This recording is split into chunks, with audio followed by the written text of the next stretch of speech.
የምንቀበላቸውና የማንቀበላቸው አባቶች ማንነትና ሁኔታ የሚወሰነው ቤተክርስቲያን በደነገገቻቸው አራቱ መስፈርቶች ነው። አንደኛ የህይወት ቅድስና።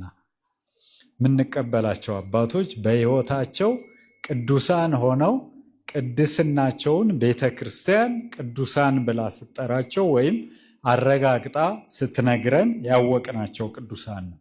ሁለተኛ የሃይማኖት ርቱዕነት ይላል እንደ መስፈርት የሃይማኖታቸው ርቱዕነት የሃይማኖት ትምህርታቸው ውስጥ ነቅ ያላቸው ችግር የተገኘባቸው አባቶች ቅዱሳን ተብለው አይጠሩም። የቤተክርስቲያን አባቶችም አይባሉም።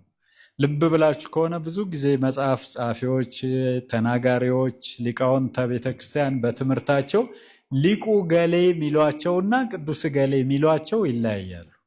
ልብ ብላችኋል?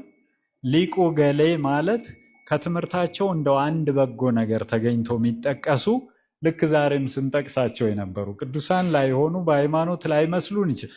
ዘመኑን በማመላከት ግን ጥሩ እይታ የነበራቸውን ስንጠቅስ እንደነበረው ሊቁ አርጌንስ፣ ሊቁ ኦገስጢኖስ፣ ሊቁ ተርቱሊያን የምንለውን ወዘተ ይላሉ።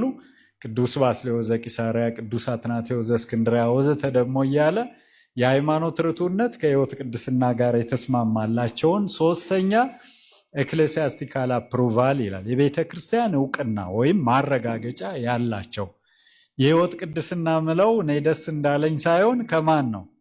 ከቤተ ክርስቲያን ቅዱሳን ያለቻቸውን እኔ እምላለሁ እናንተም ትላላችሁና የቤተ ክርስቲያን ማረጋገጫ ይላል። አራተኛ ጥንታዊነት ይላል።